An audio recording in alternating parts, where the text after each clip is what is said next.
Hello everyone, कैसे हैं आप सब। एक बार पुनः शिव कोचिंग क्लासेस पर स्वागत है। उम्मीद करता हूं आप सब अच्छे होंगे, मस्त होंगे, बेहतर होंगे और आप सभी की पढ़ाई बेहतर चल रही होगी। प्यारे बच्चों, आज हम बात करने वाले हैं पीएन संधि डायोड का अर्ध तरंगदिष्टकायी रूप और पूर्ण तरंगदिष्टकायी रूप, जो कि बोर्ड एग्जाम में यहां से क्वेश्चन फिक्स है, आना ही आना है। मतलब 3 नंबर या 4 नंबर का क्वेश्चन आपको देखने को मिलेगा पीएन संधि डायोड से। इसलिए आज का जो ये हम 2 प्रश्न लेकर आए हैं, इससे आप लोग बिल्कुल तैयार कर लेना। ठीक है प्यारे बच्चों, आज हम पहले अर्ध तरंग की बात करेंगे और बच्चों पूर्ण तरंग की बात करेंगे। लेकिन ये दिष्टकारी शब्द है क्या, है ना, दिष्टकरण है क्या, दिष्टकारी है क्या। तो बच्चों यदि हम बात करें कि दिष्टकरण क्या है, जिससे मान लीजिए हमारे पास एक प्रत्यवर्ती धारा है। क्या बच्चों, प्रत्यवर्ती धारा है, प्रत्यवर्ती धारा है। इसको हमको बदलना है किसमें, दिष्ट धारा में। किसमें बच्चों, दिष्ट धारा में, दिष्ट धारा में। तो हम एक उपकरण का प्रयोग करते हैं बच्चों। ठीक है, उपकरण का प्रयोग करते हैं, एक उपकरण का प्रयोग करते हैं। ठीक, उपकरण का प्रयोग करते हैं, वो उपकरण होता है दिष्टकारी। ठीक है, क्या होता है, दिष्टकारी। और ये जो प्रोसेस है इसके बीच में, यानी मैं ये बोल रहा हूं कि प्रत्यवर्ती धारा से दिष्ट धारा में रूपांतरित होने की प्रक्रिया दिष्टकरण कहलाती है। क्या कहलाती है, दिष्टकरण कहलाती है। क्या कहलाती है बच्चों, दिष्टकरण कहलाती है। समझ में आई बात कि प्रत्यवर्ती धारा से दिष्ट धारा बदलना है तो एक उपकरण की जरूरत पड़ेगी, उस उपकरण को बोलेंगे दिष्टधारी। और फिर बच्चों दिष्टकरण इसकी एक प्रक्रिया है, प्रत्यवर्ती धारा को दिष्ट धारा में बदलने की प्रक्रिया दिष्टकरण कहलाती है। प्रत्यवर्ती धारा को दिष्ट धारा में परिवर्तित करने की क्रिया को दिष्टकरण कहते हैं। इस युक्ति में जो प्रयुक्त उपकरण है वो दिष्टकारी कहलाता है। सिंपल है कि हमारे पास प्रत्यवर्ती धारा है, उसको दिष्ट धारा में बदलना है, तो बदलने की जो प्रक्रिया है वो दिष्टकरण। और जो हम उपकरण का प्रयोग करते हैं, जिस उपकरण के माध्यम से, जिस युक्ति के माध्यम से हम दिष्ट धारा बनाते हैं, उसे हम दिष्टकारी कहते हैं। ठीक है सर, क्लियर है चीजें, ज्यादा कुछ है ही नहीं इसमें, बहुत सिंपल है। अच्छा, हम बात करेंगे थोड़ा सा पीएन संधि के बारे में बच्चों। देखो बच्चों, जब पी प्रकार का अर्धचालक, क्या, पी प्रकार का अर्धचालक, पी प्रकार का अर्धचालक है ना, एन प्रकार के अर्धचालक से जुड़ता है। क्या बच्चों, एन प्रकार के अर्धचालक से जुड़ता है। ये अब आपका अर्धचालक है ना। जब पी प्रकार का अर्धचालक, पी प्रकार का अर्धचालक एन प्रकार के अर्धचालक से जुड़ता है ना, तो वो आपका पीएन संधि डायोड कहलाता है। ठीक, इसको कैसे समझोगे, एकदम सिंपल में आप लोग थोड़ा समझ लेना। जैसे इसको समझाना है तो ये अपन ले लेते हैं प्रयुक्त। ये ले भैया एक डिब्बा और एक और इसको कॉपी कर लो, ये ले लो। पी और एन को हम जोड़ देते हैं। ठीक, देखो बच्चों यहां पर हम बात करते हैं, ये सब में क्या है, होल है। क्या है, होल है। इस पे ऋण चार्ज रहता है। कौन सा चार्ज रहता है, ऋण चार्ज रहता है। और इनमें होल रहता है। क्या रहता है बच्चों, होल रहता है। क्या रहता है, होल रहता है। इधर अपना प्लस है। ठीक है, क्या है, प्लस है, प्लस है, प्लस है ना, प्लस है, प्लस है, प्लस है, प्लस है। और यहां पे इलेक्ट्रॉन है बच्चों, ये इलेक्ट्रॉन है। तो ये जब आपस में जुड़ते हैं तो ये अपना पीएन संधि कहलाता है। क्या कहलाता है बच्चों, पीएन संधि। और जब आपस में मिलते हैं तो बीच में एक परत बन जाता है, जिसे हम अपक्षय परत कहते हैं। ये आप लोगों ने पिछले लेक्चर में देखा है। उम्मीद करता हूं चीजें क्लियर हो गई होगी। ठीक है, अब बच्चों होता क्या है, थोड़ा समझने की कोशिश करिएगा कि अपना पीएन संधि है ना। क्या है, पीएन संधि। क्या है, पीएन संधि। अब पीएन संधि में होता क्या है कि जैसे मान लीजिए इसको अपन एक बैटरी के साथ जोड़ देते हैं, धन और ऋण। ठीक है, ये कुंजी लगा दिए यहां पे बच्चों, और यहां पे एक अपन मिली एम्पियर का धारा मापी लगा दिए। तो जब धन सिरा पी से, धन सिरा पी से और एन सिरा, जो धन सिरा, ऋण सिरा जो बच्चों एन से जुड़ा रहता है, किससे, एन से, तो ये आपका अग्रबायस कहलाता है। क्या कहलाता है, अग्रबायस। और अग्रबायस में बच्चों धारा तेजी से बहती है, धारा बहती है, अग्रबायस में धारा बहती है। ठीक है, याद रखियो आप लोग। लेकिन बच्चों वहीं पे इसका संबंध ऐसा हो कि बैटरी का ऋण सिरा पी से जुड़ जाए और बैटरी का धन सिरा, बैटरी का जो धन सिरा, बैटरी का धन सिरा जो बच्चों किससे जुड़ जाए, एन से जुड़ जाए। बैटरी का धन सिरा एन से, तो इस बार अपोजिट हो गया और इसे बोलते हैं बच्चों पश्च बायस। क्या बोलते हैं, पश्च बायस। क्या बोलते हैं बच्चों, पश्च बायस। अभी सिर्फ समझा रहा हूं, शार्ट कर समझा रहा हूं, पश्च बायस। और पश्च बायस में धारा बहुत कम मात्रा में, अल्प मात्रा में धारा या तो नहीं बहती या तो अल्प मात्रा में बहती है। ठीक है, यानी जब अग्र बायस होगा तो धारा बहेगी, और बच्चों पश्च बायस में या तो धारा बहेगी ही नहीं क्योंकि यहाँ पे जो होल और संधि आपस में संयोग नहीं कर पाते। सिर्फ इसको क्यों समझा रहे हो सर? क्योंकि अग्र और पश्च बायस आपको यदि पता नहीं है तो फिर दिक्कत है। पीएन संधि पी प्रकार के अर्धचालक और एन प्रकार के अर्धचालक को मिलाकर बनाते हैं, बिल्कुल सही है। पी में होता है होल और एन में होता है इलेक्ट्रॉन। जब आपस में संयोग करेंगे तभी तो धारा बहेगी, चाहे इनके सिरों के बीच कितना भी वोल्टेज आप आरोपित कर दो। भैया सिरों के बीच वोल्टता लगाने से इलेक्ट्रॉन जो है होल की ओर और होल इलेक्ट्रॉन की ओर चलने लग जाती है। लेकिन होता क्या है बच्चों, जैसे पश्च बायस में क्या होता है, यहां पे जो होल है, क्या है, होल है, क्या होता है, ये धनात्मक प्रवृत्ति का होता है, ऋण की ओर चलने लग जाता है। तो संधि पर जब नहीं मिलेगी तो कैसे यहां पे धारा बहेगी, समझने की कोशिश करिए। जैसे मैंने कहा बैटरी है, बैटरी का ऋण सिरा पी से जुड़ा हुआ है, अब पी का होल ऋण सिरे की ओर आ रहा है और एन का इलेक्ट्रॉन धन सिरे की ओर आ रहा है, तो संधि की ओर नहीं चल रहे। जब संधि की ओर नहीं जाते तो धारा नहीं बहती। आप लोगों से गुजारिश ये है कि जैसे आप लोगों को मैं क्रम से लेक्चर कराता हूं, इसके पहले 1 घंटे का प्रॉपर पीएन संधि डायोड पर लेक्चर है, उसे जरूर देखना ताकि आप लोगों को मजा आए। अब यहां पे क्या होता है कि भाई यहां पे होल है, होल एक आपका धनात्मक प्रवृत्ति का होता है और बैटरी के धन सिरे से जोड़ेंगे तो धन ये भी है, धन ये भी है, ये धक्का मारेगा धन धन को, तो धन इधर जाएगा संधि की ओर। यहां पे जो संधि है, जो संधि है बच्चों, इसी संधि पे इनका क्रियाक्रम होता है, दोनों आपस में मिलते हैं, संयोग होता है, और जब संयोग होता है तो धारा बहने लग जाती है। लेकिन यहाँ पे संयोग नहीं होता तो धारा नहीं बहती, क्योंकि उल्टे दिशा में जा रहे हैं। ठीक, चीजें क्लियर। चलिए हम पीएन संधि डायोड बनाते हैं बच्चों एकदम सिंपल वे में। जैसे अपन इसका नामांकित रेखा चित्र है, तो सबसे पहले तो हमको पता है कि हम बनाना क्या चाहते हैं, प्रत्यवर्ती धारा को दिष्ट धारा में बदलना चाहते हैं। तो हमारे पास एक प्रत्यवर्ती धारा स्रोत होना चाहिए। तो सबसे पहले हम एक प्रत्यवर्ती धारा स्रोत लेते हैं बच्चों, जिसको हम ऐसे भी दर्शा सकते हैं, ठीक है, या तो आप ऐसे भी दर्शा सकते हो, ऐसे भी दर्शा सकते हो। ये प्रत्यवर्ती धारा स्रोत है। क्या है फिर बच्चों? प्रत्यवर्ती धारा स्रोत है, ठीक है, प्रत्यवर्ती धारा स्रोत है। ठीक, इस प्रत्यवर्ती धारा स्रोत के पास एक कुंडली लगी हुई है। क्या लगी हुई है? एक कुंडली लगी हुई है बच्चों, एक कुंडली लगी हुई है, जिसे हम बोलेंगे प्राइमरी कुंडली। क्या बोलेंगे? प्राइमरी कुंडली। ठीक है, प्राइमरी कुंडली, ये आपका प्राइमरी कुंडली है। इसके बीच में एक ट्रांसफार्मर लगा हुआ है। क्या लगा हुआ? ट्रांसफार्मर। ट्रांसफार्मर को इस तरीके से आप समानांतर लिख दो, ये ट्रांसफार्मर है। और ट्रांसफार्मर ऐसा है कि वो आपका अपचाई है, और अपचाई का मतलब ये होता है बच्चों, द्वितीय कुंडली में फेरों की संख्या कम, द्वितीय कुंडली में फेरों की संख्या कम हो जाए। अपचाई का मतलब यही होता है, ठीक है। तो ये प्राथमिक कुंडली हो जाएगा, द्वितीय कुंडली में फेरों की संख्या कम हो जाएगी। इधर पर बच्चों क्या जुड़ा हुआ है? आपका एक पीएन संधि जुड़ा हुआ है। पीएन संधि को किससे रिप्रेजेंट करते हैं? पीएन संधि को दर्शाने के लिए हम कुछ इस तरीके से प्रयोग करते हैं। ये अपना पीएन संधि हो गया, ठीक है। देखिएगा बच्चों, पीएन संधि हम ऐसे, ये अपना पीएन संधि हो गया। क्या हो गया? पीएन संधि हो गया, ठीक है। पीएन संधि हमने जोड़ दिया, और बच्चों यहां पे अपन एक लोड जोड़ देंगे। क्या जोड़ देंगे? लोड। लोड बच्चों, ठीक, लोड, यहां से लोड जोड़ देंगे, यहां से आपका एक लोड है, एक लोड है, ठीक। और ये क्रम अपना लोड के साथ ये आगे इसको जोड़ देते हैं बच्चों, और ये अपना हो जाएगा खत्म। ये लोड आर हो गया, ठीक है, लोड आर हो गया, या आप यहां भी लोड जोड़ सकते हो, ठीक है। आर लोड हो गया, ये अपना ट्रांसफार्मर हो गया बच्चों, ये अपना पीएन संधि हो गया। क्या हो गया? पीएन संधि हो गया, पीएन संधि डायोड, पीएन संधि डायोड, ठीक, पीएन संधि डायोड, ठीक है बच्चों। इस तरीके से आप लोगों को पता चला गया, ठीक है, कि भाई एसी आपका, ये आपका एसी है, अल्टरनेटिंग करंट है, प्रत्यवर्ती धारा वोल्टेज है बच्चों यहां से। अब आप लोगों को ट्रांसफार्मर का सिद्धांत याद होगा।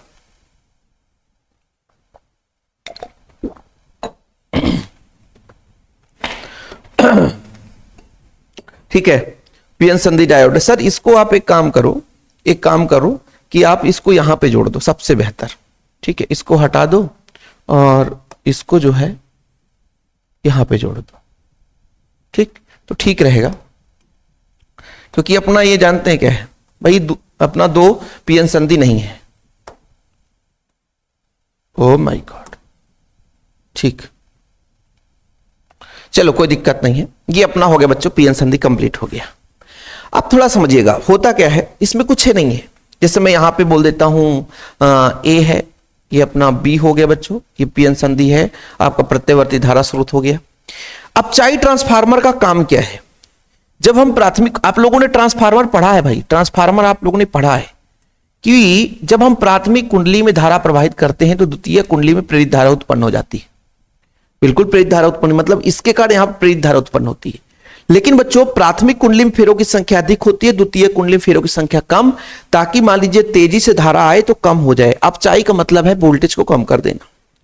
अपचाई ट्रांसफार्मर दो प्रकार से होता है, परिणामित्र जिसे बोलते हैं, अपचाई और उच्चाई ट्रांसफार्मर। उच्चाई ट्रांसफार्मर वोल्टेज को बढ़ाता है और बढ़ाने के कारण द्वितीय कुंडली में फेरों की संख्या अधिक होती है। लेकिन ये अपचाई ट्रांसफार्मर है, तो अपचाई ट्रांसफार्मर में हमें ध्यान देना है कि द्वितीय कुंडली में फेरों की संख्या कम रखनी है। क्या बच्चों? कम रखनी है। अच्छा, जब हम प्राथमिक कुंडली में प्रत्यावर्ती धारा आरोपित करते हैं तो प्रत्यावर्ती धारा किस तरीके से होता है बच्चों? प्रत्यावर्ती धारा किस तरीके से होता है? श्रृंग और गर्त के रूप में होता है। क्या होता है? श्रृंग गर्त के रूप में होता है। तो ये पहला अर्धचक्र होता है, ठीक, जो अर्धचक्र जो धनात्मक होता है बच्चों, और ये दूसरा अर्धचक्र होता है, दूसरा अर्धचक्र होता है जो कि ऋणात्मक होता है। क्या होता है? ऋणात्मक होता है। समझने की कोशिश करिएगा थोड़ा सा, है ना। पहला अर्धचक्र, दूसरा अर्धचक्र, तीसरा अर्धचक्र। एक एक पॉइंट आपको समझा रहा हूं धीरे धीरे कि प्रत्यावर्ती धारा स्रोत श्रृंग और गर्त के रूप में चलता है। यदि एक आप लोगों को समझ गया ना, अर्ध तरंग दिशकाई रूप, तो पूर्ण तरंग दिशकाई रूप आप समझ जाओगे कि जब हमने प्रत्यावर्ती प्राथमिक कुंडली में प्राइमरी है, यानी प्राथमिक कुंडली है बच्चों, इसे हम प्राइमरी कुंडली कह सकते हैं कि प्राइमरी कुंडली है, सेकेंडरी कुंडली है। अभी आप ट्रांसफार्मर के हिसाब से प्राइमरी सेकेंडरी, कि जब प्रत्यावर्ती धारा स्रोत हम प्राइमरी कुंडली में आरोपित करते हैं तो कहीं ना कहीं वो धारा जो है श्रृंग गर्त के रूप में आगे बढ़ रहा होता है। किस रूप में बढ़ रहा होता है? श्रृंग गर्त के रूप में आगे बढ़ रहा होता है।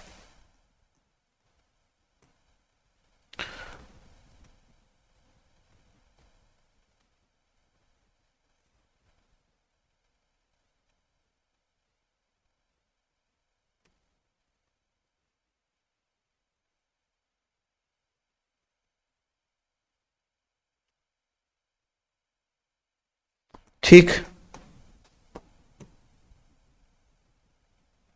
मतलब भाई प्रत्यावर्ती धारा कैसे बह रही है मैं आपको बताता हूं। ऐसे बह रही है, ऐसे प्रत्यावर्ती धारा आगे की ओर जा रही है। ये प्राइमरी कुंडली की बात है। लेकिन जब हम द्वितीय कुंडली में प्राप्त, ये निवेशी है बच्चों, ये क्या है? निवेशी है, यानी ये हमारा निवेशी है। निवेशी मतलब प्रवेश करने वाला, ठीक है। और ये अपना निर्गत प्राप्त होगा। निर्गत कैसे प्राप्त होगा मैं आपको बताता हूं। थोड़ा सा जगह कम था, इसको और इधर बनाते तो और भी मजा आ जाता। निवेशी और निर्गत आप लोगों को पता होना चाहिए। निवेशी वोल्टेज और निर्गत वोल्टेज आपको थोड़ा समझाता हूं कि प्यारे बच्चों, जैसे ही प्राथमिक कुंडली में हम धारा प्रवाहित करते हैं तो पहला जो धारा का चक्र है वो अर्धचक्र धनात्मक विभव पर होता है। इस स्थिति में ये धनात्मक विभव पर होता है। और आप सबको पता है, आप सबको पता है कि पीएन संधि डायोड में जब P का संबंध धन से होता है, P का संबंध धन से होता है, तो इसमें धारा बहती है सीधा सीधा। अब आप लोगों को लगेगा सर ये क्या बता रहे हो, मजा आएगा, टेंशन नहीं लो। एक समझ गए दूसरा समझ में आ जाएगा बाबू। मैं क्या कह रहा हूं, यदि P का संबंध, यहां P पहले अपना पीएन संधि में होता क्या है? पीएन संधि में P होल और इलेक्ट्रॉन है, तो P का संबंध यदि धन से हो गया, धनात्मक विभव पर मतलब धन से, बैटरी के धन सिरे से, ठीक है, धनात्मक विभव पर है तो यहां पे धारा बहेगी। सही है सर। मतलब जैसे ही प्रत्यावर्ती धारा स्रोत से प्राथमिक कुंडली में धारा आरोपित किया गया तो भाई इसके प्रेरण से यहां भी एक प्रेरित धारा उत्पन्न हो गई। ठीक है सर। अब पहले जब प्रथम अर्धचक्र में ए जो है धनात्मक विभव पर है, जब ए धनात्मक विभव पर है तो कहीं ना कहीं निर्गत वोल्टेज प्राप्त होगा, क्योंकि अग्र अभिनत है। और अग्र अभिनत में बच्चों, अग्र अभिनत में क्या होता है? अग्र अभिनत में धारा बहती है, तो ये अग्र अभिनत में धारा बह गई। अच्छा सर, जैसे ही हम बात करते हैं द्वितीय अर्धचक्र में बच्चों, ये दूसरा अर्धचक्र हो गया, ऋणात्मक पर है, समझना। यानी ये धनात्मक पे था, अब द्वितीय अर्धचक्र में ये ऋणात्मक पे हो जाएगा, ये धनात्मक में हो जाएगा। मतलब कहने का तात्पर्य है कि प्रथम अर्धचक्र में जो बिंदु ए था ये धनात्मक विभव पर था, इस कारण से अग्रभिनत में था, अग्रभिनत में था तो धारा बह गई। द्वितीय अर्धचक्र में बच्चों ये ऋणात्मक विभव पर है, जैसे ये ऋणात्मक विभव पर होगा, जैसे ही बिंदु ए ऋणात्मक विभव पर होगा तो धारा नहीं बहेगी। क्यों? क्योंकि पश्च वायस में हो जाएगा। और पश्च वायस में आप लोगों को इसलिए समझाया हूं, पश्च वायस का मतलब P का संबंध ऋण से हो जाए। देखो ना, P का संबंध ऋण से हो जाए, जैसे ही P का संबंध ऋण से हो गया तो भाई धारा नहीं बहती है, पश्च वायस में हो जाता है। तो द्वितीय अर्धचक्र में बच्चों धारा नहीं बहती। फिर जब तृतीय अर्धचक्र आएंगे तो फिर ये धनात्मक पर आ गया, जब धनात्मक पर आ गया तो फिर धारा बहेगी। ठीक है, फिर आपका चतुर्थ में और फिर अगला बच्चों धारा बहेगी, ऐसे क्रम में। ये इसीलिए कहा जाता है अर्ध तरंग दिष्टकारी रूप। क्या बच्चों? अर्ध तरंग दिष्टकारी रूप। ठीक है, आप लोगों को स्क्रीनशॉट लेना है, नहीं लेना है तो फिर नहीं लेना, कोई दिक्कत नहीं है, लेकिन आप लोग यहां पर जरूर लिख लेना वोल्टेज, और ये निवेशी प्रत्यावर्ती वोल्टेज, एसी वोल्टेज। अरे सर खत्म खत्म। देखो बच्चों, जब ट्रांसफार्मर टी के प्राथमिक कुंडली प्रत्यावर्ती वोल्टेज लगाते हैं तो दूसरे कुंडली प्रत्यावर्ती वोल्टेज प्रेरित हो जाता है। ठीक है सर।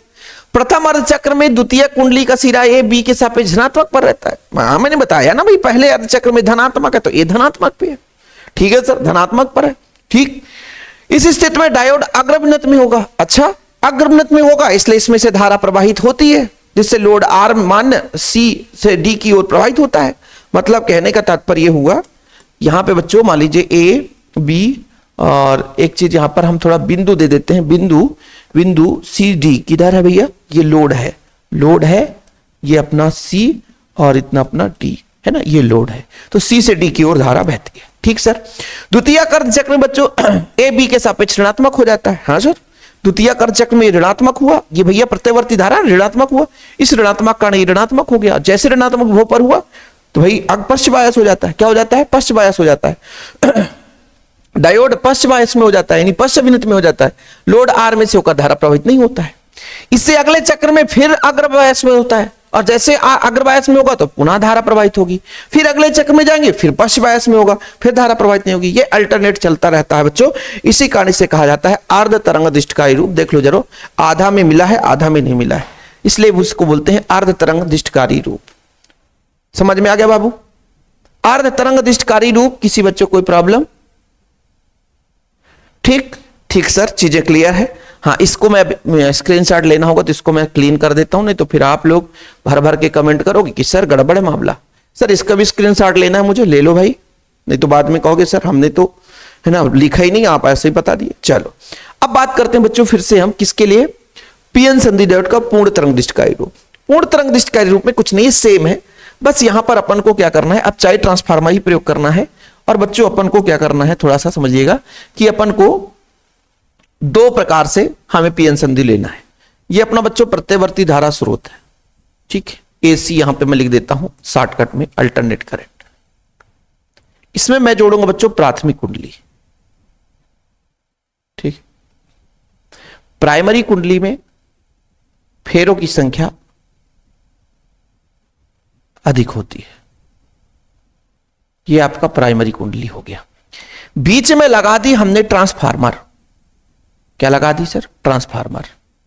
ट्रांसफार्मर का प्राथमिक कुंडली ये हो गया प्राइमरी, और सेकेंडरी इधर हमारा कुंडली लग जाए, ये सेकेंडरी कुंडली हो गया। फेरों की संख्या कम है, फेरों की संख्या कम है, ये सेकेंडरी है बच्चों। ठीक है सर। अब इसमें हमको क्या करना है भाई? दो जोड़ना है, जानते हैं क्या? दो लोड जोड़ना है। जैसे एक हम यहां पे जोड़ देते हैं, ये पीएन संधि है, लोड एक ही जोड़ना है। ठीक,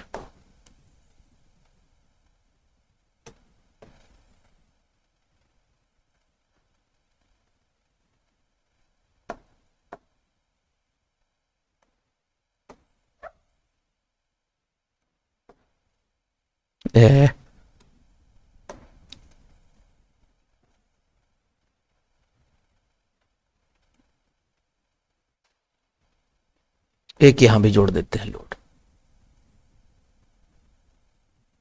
लोड नहीं है, पीएन संधि है।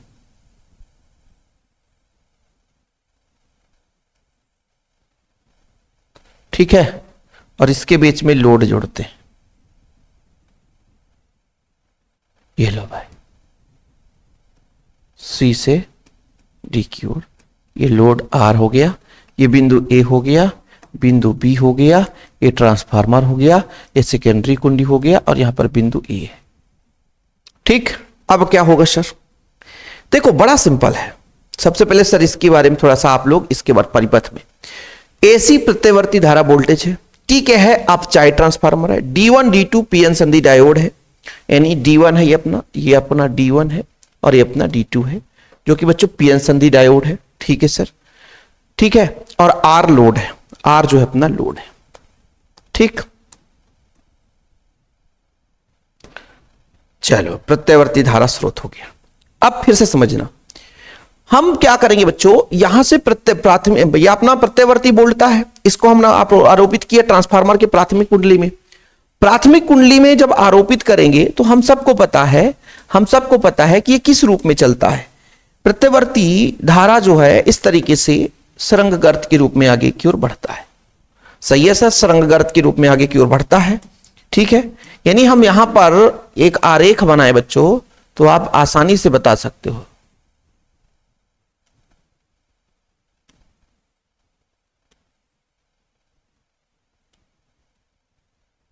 ठीक,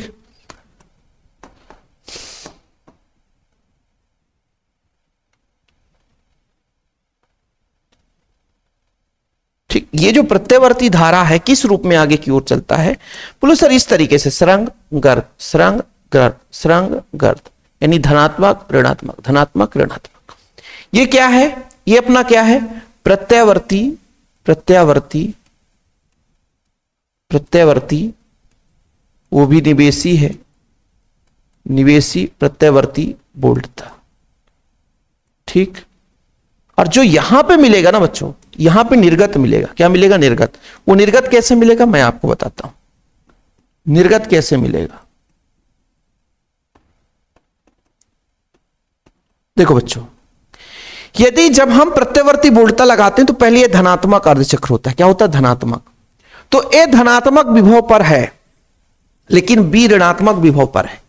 तो जब जो धनात्मक विभव पर होता है वो अग्रबायस होता है। सर अग्रबायस बार बार क्यों समझा रहे हो, अग्रबायस मतलब धारा बह रही है, मतलब D1 D2 है। तो प्रथम अर्धचक्र में जब ये धनात्मक है बच्चों, तो ये अग्रबायस में है, और अग्रबायस में है तो धारा बह रही है। तो D1 के कारण धारा बहेगी, D2 पश्च बायस है, D2 में से धारा ना भाई कोई दिक्कत नहीं है। हमारे पास दो गाड़ी है, एक गाड़ी काम नहीं करेगा दूसरी गाड़ी से चल जाएंगे, लेकिन जब एक ही गाड़ी है वही काम ना करे तो फिर हम नहीं जा पाएंगे।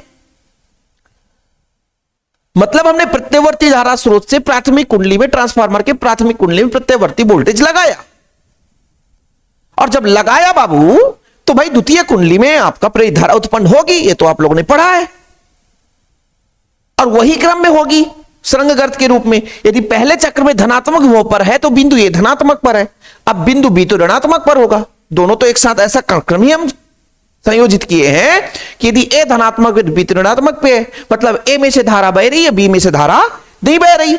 मतलब प्रथम अर्ध चक्र में प्यारे बच्चों ए में से धारा बह रही है, तो चलो आधा बह गया। ठीक है भाई, द्वितीय अर्ध चक्र में आते हैं बच्चों, आप लोगों को अब चित्र नहीं समझाऊंगा, बार बार वही पीएन संधि रटते रह जाओगे वही, क्योंकि भाई आप लोग थोड़ा पुराना लेक्चर भी देखा करो। द्वितीय अर्ध चक्र में ऋणात्मक में है, और जब ऋणात्मक में बच्चों तो ये जो आपका D1 है ये पश्च बायस में हो जाएगा, लेकिन हमारा D2 है ये धनात्मक विभव पर हो जाएगा।